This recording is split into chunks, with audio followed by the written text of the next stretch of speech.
everyone, welcome to Startup Academy. So let's continue with our series of idioms and phrases. So first idiom for today is cheek by jowl. cheek by jowl का मतलब होता है कोई भी दो ऐसी चीज़ें जो बहुत ज़्यादा पास होती है। जैसे आपने मुंबई के स्लम्स देखे होंगे तो उसमें जो घर होते हैं वो कैसे बहुत ज़्यादा पास चिपके रहते हैं ना, they have very close proximity with each other. या फिर आप कह लो दिल्ली में आजकल जितने भी घर बन रहे हैं या फिर जितने भी पुराने मोहल्ले में, दिल्ली के जितने भी पुराने मोहल्ले में घर हुआ करते थे, they are very close.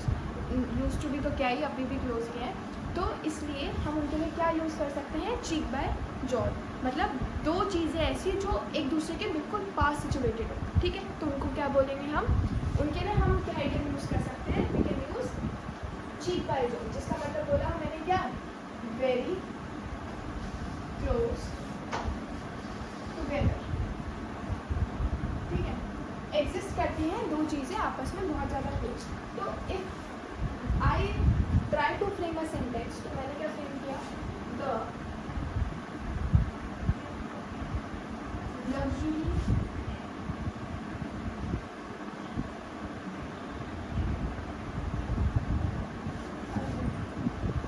luxury mansion stood cheek by jowl with a rundown shack।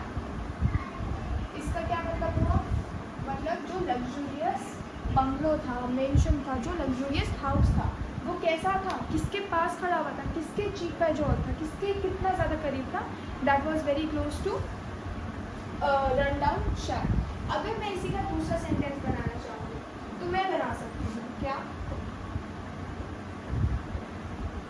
The not the, start with in the bustling market, in the bustling market, vendors sold everything from fresh produce,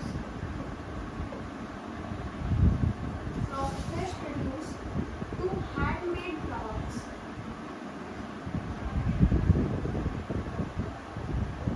cheek by jowl. ठीक है जी, तो vendors ने क्या किया, bursting market के अंदर vendors ने सब कुछ जल्दी जल्दी से सेल कर दिया। अगर मैं बात करूँ नेक्स्ट इडियम की, तो नेक्स्ट इडियम जो है, अब हमारे जो इडियम शुरू हो रहे हैं वो च्यू से रिलेटेड इडियम्स आएंगे। जो आगे आने वाले इडियम्स हैं they would be related to this word chew. तो अगर मैं इसी से पहला इडियम लिखूँ तो मैं लिख सकती हूँ च्यू द कड, मतलब कुछ खाते खाते खाते खाते किसी चीज़ को सोचना। बहुत हद तक अगर आप किसी चीज़ को सोच लेते हो तो वो क्या होता है, that refers to your chew the cud. तो च्यू द कड का मतलब जैसे मैंने आपको बताया, तो हम लिख सकते हैं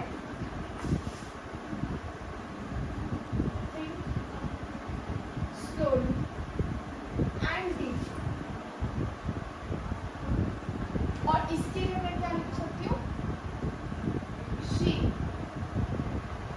chew the cud about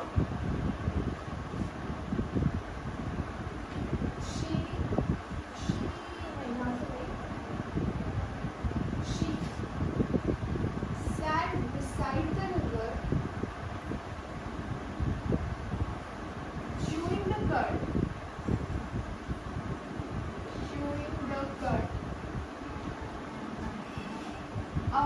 about her life's purpose। तो हमने क्या सेंटेंस देखा, पहले मैंने बोला च्यू से हम इडियम्स देख रहे हैं। च्यू से इडियम देखने के ऊपर हमने पहला सेंटेंस क्या देखा, च्यू द कड। च्यू द कड का मतलब हो गया थिंक स्लोली एंड डीपली, किसी भी चीज़ के ऊपर, अबाउट समथिंग।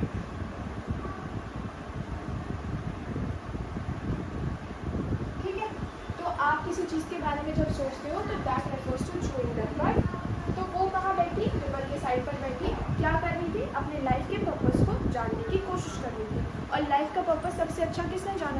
गौतम बुद्ध ने जाना था, ठीक है।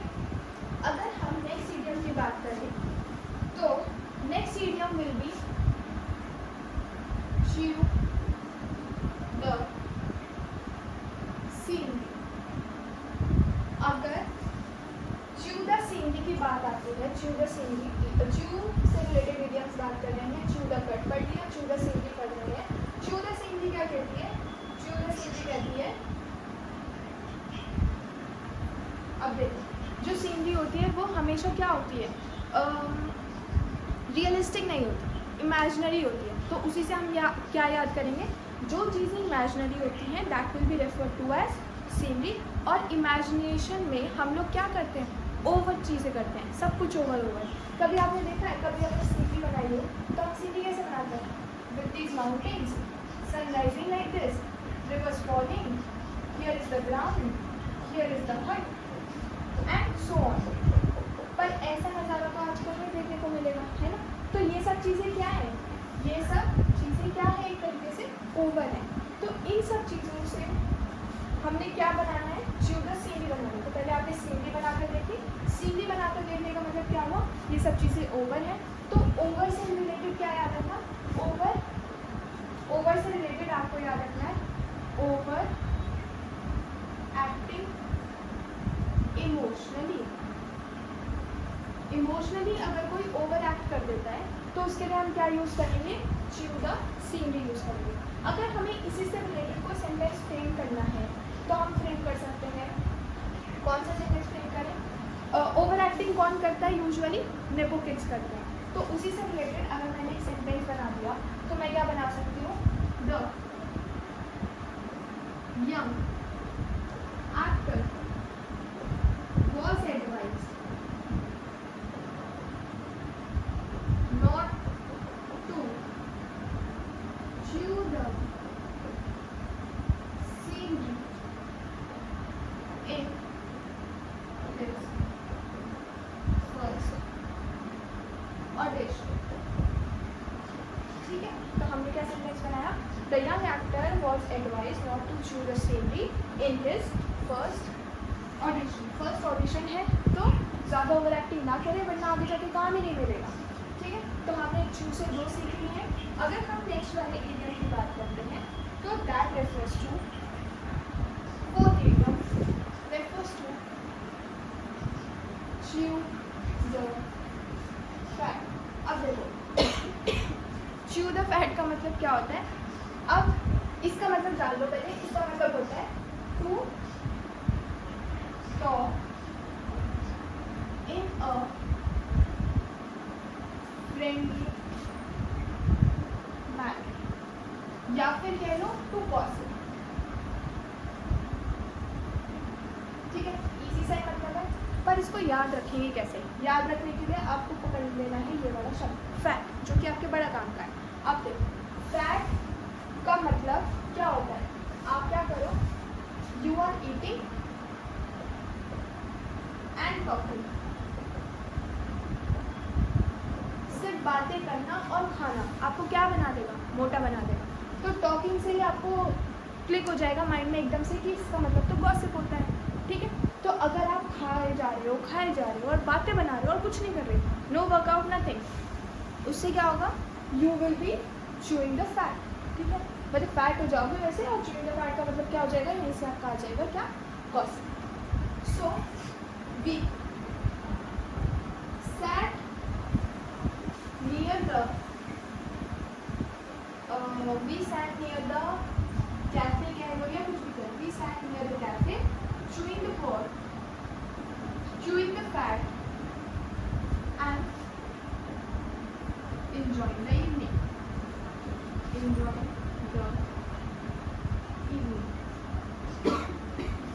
कुछ दोस्त थे, इकट्ठे होने के बाद, मिलने के बाद क्या सोचा उन्होंने, क्यों ना आज कैफ़े के साइड में बैठ जाते हैं, या we sat in the cafe, अब ये तो कौन ही जाएगा, सब तो अंदर ही बैठते हैं, ठीक है। We sat in the cafe chewing the fat, ठीक है। We sat in the cafe chewing the fat and enjoying the evening, इसी से रिलेटेड आप बहुत सारे बना सकते हो, जैसे कि आप पोस्ट में बैठ गए और मैम क्लास ले रही थी और आप तो अपने गप्पे मार रहे थे, तो यहाँ से गप्पे मारना भी can be refer to as showing the fact. तो लिखो यहाँ पे गप्पे मारना। और अगर आपकी कोई लाइब्रेरी में आपको दिख जाए शोइंग द फैक्ट करता हुआ, उसके ऊपर यूज करो, याद हो जाएगा। ठीक है, तो this was your fourth video for today. Now we come to next word, that is chicken. Chicken is your next word. अभी तक हमने chew पढ़ा है, अब पढ़ेंगे chicken. Chicken वाला कहता है is it fish or food? It is food. ठीक, तो इससे हम पढ़ेंगे क्या? Chicken feet very little.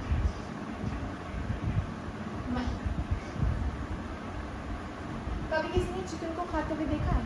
जो चिकन होते हैं, जो चिक्स होते हैं, वो कैसा खाते हैं? थोड़ा थोड़ा अमाउंट ही तो खाते हैं, तो उसी से वेरी लिटिल याद आ जाएगा। अब उनके खाने में कितना पैसा खर्च होता है? बहुत कम पैसा खर्च होता है, तो इससे नाम पड़ गया क्या? चिकन फीड का वेरी लिटिल मनी। ऐसे नहीं पढ़ा था, बट याद करने का ये तरीका है। तो अगर मैं इसी के ऊपर सेंटेंस फ्रेम करूँ तो I can say they offered me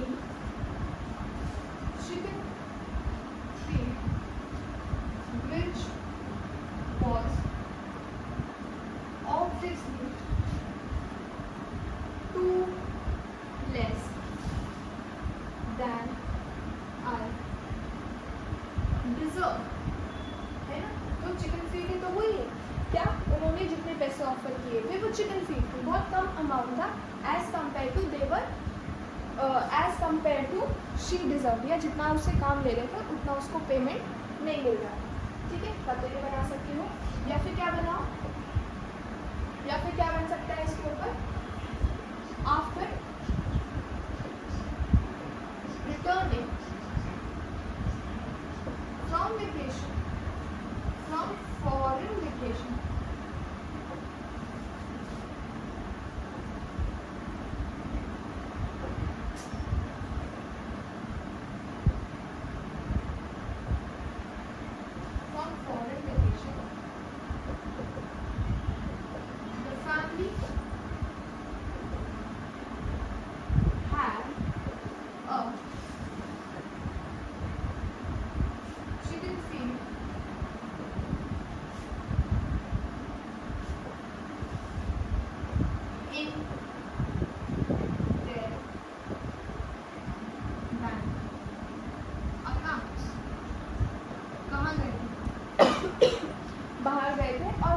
जाति के साथ ही सबने क्या किया? सारे पैसे वहीं पर खर्च कर दिए, जिसकी वजह से सबके पास क्या रह गई है? सिर्फ और सिर्फ चिकन फीड रह गई है देखने के लिए।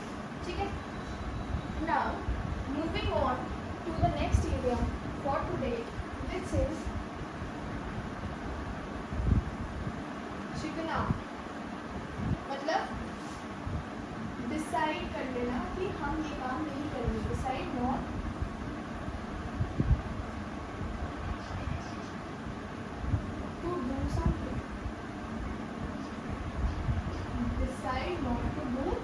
तो उसको क्या बोलेंगे हम? Chicken out. तो अगर आपने कोई डिसाइड कर लिया है काम कि आप नहीं करोगे, तो उसको क्या बोलोगे? Decide not to do something. जैसे कि आई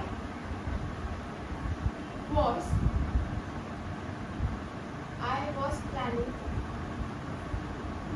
to go for a skydive but later on I chickened out when I heard about the price, about its price, about price तो खैर क्या है? About their their security backup. That's the number. I was planning to go for a skydive, but later on I chickened out. Chickened out क्यों? क्योंकि बाद में देखा तो सिक्योरिटी बैकअप कुछ ऑफर ही नहीं कर रहे थे, तो उसके लिए हमने क्या डिसाइड किया कि चिकन आउट हो जाते हैं. ठीक है. अगर हम नेक्स्ट इडियम की बात करें, that is your chicken hearted. Chicken hearted का मतलब होता है ओवर या फिर person who gets frightened easy. कोई ऐसा इंसान जो बहुत जल्दी घबरा जाता हो, उसको बहुत जल्दी डर जाता हो, उसको हम क्या बोलते हैं? उसको हम बोलते हैं चिकन हार्टेड. तो अगर हम इसके लिए सेंटेंस बनाएंगे तो हम बना सकते हैं क्या? He is too chicken hearted to discover extreme sports. ठीक है. तो he is too chicken hearted. कहीं पर गए होंगे, किस पर? ट्रैकिंग पर. ड्यूरिंग द ट्रैकिंग लिखो, ड्यूरिंग द ट्रैकिंग. ठीक है. तो बहुत ज़्यादा चिकन हार्टेड था. चिकन हार्टेड कैसे था? चिकन हार्टेड था क्यों? क्योंकि एक्सट्रीम स्पॉट्स पर ही नहीं जा पाया. जो एक्सट्रीम जगहें थी वहीं पर ही नहीं जा पाया, तो that becomes a chicken hearted person. Chicken hearted मतलब, चिकन मतलब हमेशा से याद रखना, चिकन मतलब छोटा, और उसी से आपको याद हो जाएगा चिकन मतलब स्मॉल, और स्मॉल हार्टेड आगे तक कुछ जुड़ जाएगा. ऐसे यहाँ पे चिकन आउट का मतलब स्मॉल आउट, स्मॉल एस्केप. ठीक है. ऐसे याद कर लेना. और इससे जो प्रीवियस वाला था चिकन फीड, मतलब कि very less feed, less feed. और फीड का मतलब यहाँ पे फूड नहीं है, फीड का मतलब याद रखना है यहाँ पे मनी. ठीक है जी. तो ये हमने कर दी है. 6th was chicken out and 7th was chicken hearted. Now we come on to 8th idiom, that is chapter and verse. Chapter and verse का मतलब होता है छोटी से छोटी इंफॉर्मेशन प्रोवाइड करना. तो क्या? तो टू गिव एग्जैक्ट इंफॉर्मेशन, उसको क्या बोलेंगे हम? Chapter and verse. तो इसके लिए मैंने क्या सेंटेंस फ्रेम किया? She give chapter and verse for the company's financial struggle. ठीक है. तो उसने क्या दिया? चैप्टर एंड वर्स दे दिया फॉर कंपनीज फाइनेंशियल स्ट्रगल. अगर हम सेकेंड सेंटेंस फ्रेमिंग की बात करते हैं तो हम क्या कर सकते हैं? She provided chapter and verse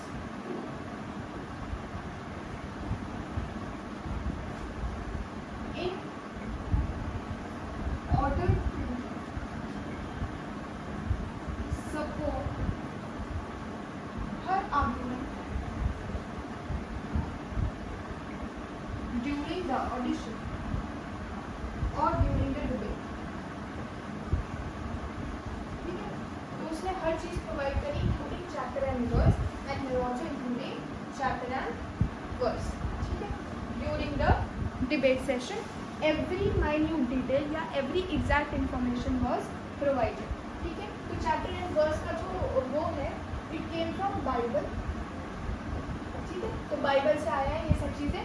और इसको याद करने का तरीका क्या है? व्हेनेवर यू ओपन बाइबल, अगर आपको सिर्फ चैप्टर का नाम बता दे तो आप नहीं पढ़ पाओगे, पर अगर आप आपको वर्ड्स भी बता दो तो that will be leading to your exact information, ठीक है।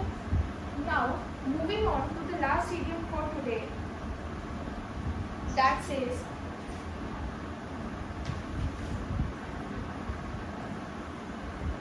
कैट्स whiskers, मतलब कोई भी चीज़ जो बहुत ज़्यादा इम्प्रेसिव, तो ये तो highly impressive, something that is highly impressive refers to your cat's whiskers। जैसे she is cat whiskers when it comes to solving complex puzzles, ठीक है। Cat's whiskers when it comes to solving complex puzzles। तो cat whiskers का मतलब क्या हुआ, बहुत ही ज़्यादा इंप्रेसिव तरीके से कोई भी काम को करना, तो उसको बोलते हैं कैट्स विस्कर्स। और इसी से related we have framed the sentence. अब क्योंकि होमवर्क नहीं मिला था तो होमवर्क लिख लो। Your homework will be to frame a sentence on the above idiom. सिर्फ एक होमवर्क है, तो जल्दी से आ जाओ, रिवाइज कर लेते हैं क्या क्या किया है। Okay, so the first one we did is cheek by jowl. Cheek by jowl का मतलब क्या हुआ, कोई भी ऐसी दो चीज़ें जो बहुत ही ज़्यादा पास है आपस में, तो very close to each other. Regarding we have framed two sentences also. अगर हम दूसरे वाले इडियम की बात करते हैं तो दूसरा वाला इडियम च्यू से रिलेटेड है। Chew the cud, chew the scenery. Chew the cud का मतलब हो गया धीरे धीरे you are thinking about something and you are thinking very deeply. और च्यू द सिंगी से रिलेटेड क्या हो गया, आप सिंगी बनाओ, सिंगी में सब क्या होता है, सब इमेजिनेबल होता है, सारी चीज़ें इमेजिनरी होती हैं और उसी से रिलेटेड आप क्या करोगे, ओवर एक्टिंग, ठीक है। तो जो मूवीज़ हैं, जो फिल्म्स हैं, उसमें भी तो सब एक्टिंग करते हैं, तो that is also imaginary. All the things, all the scripts, all those are imaginary, ठीक है। तो वो सब भी इमेजिनरी होता है।